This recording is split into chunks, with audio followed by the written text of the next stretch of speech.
Hello, good afternoon sa lahat kong mga subscribers dyan, sa lahat na nagmamahal sa akin. Good afternoon, magandang hapon sa lahat ng mga kapitbahay ko dito sa Block 36 at sa lahat ng mga kapitbahay ko rin or silingan ko dyan sa Upper Tagabaca, Butuan City. Hi! Shout out sa inyong lahat dyan. Pakumusta sa lahat-lahat. Mga Rabinas family, Esclamado family, Aniran family, Baslot family, Dayok family, Bellapanye family, Loperti family, Lacuerda family, Rabina family, sa lahat ng mga family na hindi ko nababanggit, Imboy family. Maraming salamat at magandang hapon sa inyong atanan. Ayan si Ate Beth, nagmimensahe na naman, nainip lang ko sa gahapong ito dahil galing ako sa tindahan.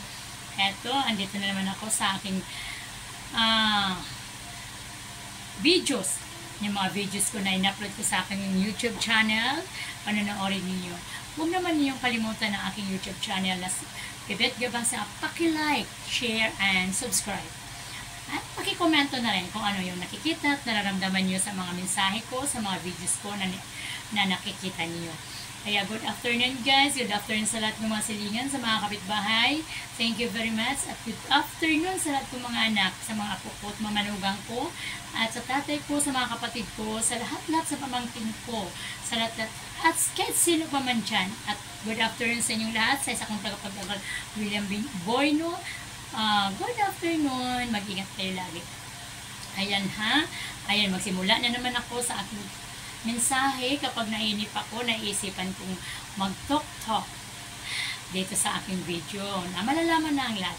Kapag kayo isang mahirap, kapag kayo ay isang wala talaga, walang trabaho, walang hanap buhay, walang bahay, walang asawa, wala lahat. Kung ano mang mayroong wala, lahatin na natin yung wala.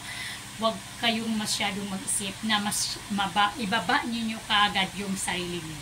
Kasi tayo ay tao lang. Gulong. Parang gulong lang ang buhay ng tao. Umiikot. Parang sasakyan lang. Ha? Kaya guys, mga kapitbahay, babae, lahat-lahat dyan, ganito ang gawin natin kapag kayo ay wala na talaga. Kapag nahirap ang buhay, walang trabaho, huwag kayo ma-depress. Ayan na ha. Kaya pala. Kaya ganito ang gagawin natin. Itaas pa rin ninyo yung sarili nyo. Huwag nyong ibaba. Kasi, kapag ibaba nyo ang sarili nyo, masyado kayong na-depress. Nawawalan kayo ng ganang maghanap ng pera, maghanap buhay, at mahiya kayo mag-approach ng kapwa, mahiya kayo magtanong, mahiya kayo umalis, mahiya kayo magdadlad sa labas, mahiya kayo lahat. At nasa loob lang kayo ng bahay, nagtatago, natutulog, kung mayroon, okay lang, kung wala, okay lang, huwag ganun, kasi pangit yun. Kailangan itaas niyo yung sarili niyo, pero hindi kayo magmataas. So, ibig sabihin, nasa level lang kayo. Ibig sabihin, kung ano yung nararamdaman ninyo bilang wala, isipin nyo na mayroon kayo. Kaya ninyo, at kaya nyo lahat yun. Parang hindi kayo ma-depress, ha? Ano nang gagawin? Kaya, nanay, number 1, ang nanay nag-iisip talaga sa lahat ng mga pangangailangan sa loob ng pamilya. Unang-una, mga bayarin. Pangalawa, pagkain. Pangatlo, yung pag-alaga sa bata. Kailangan natin yun. Siyempre naman, di ba tayo yung nanay, tayo yung ilaw ng tahanan.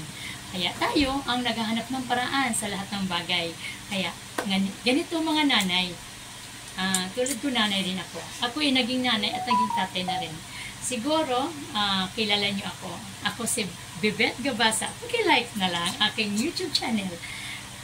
Share nyo na rin at paki-subscribe. Ha? Thank you very much. Sunod na kabanata, pag-uusapan natin muli yan. Kaya, hanggang sa ngayon, andito si Ate Beth. Papaalam na. Hi! Bye-bye! Good afternoon sa inyong lahat.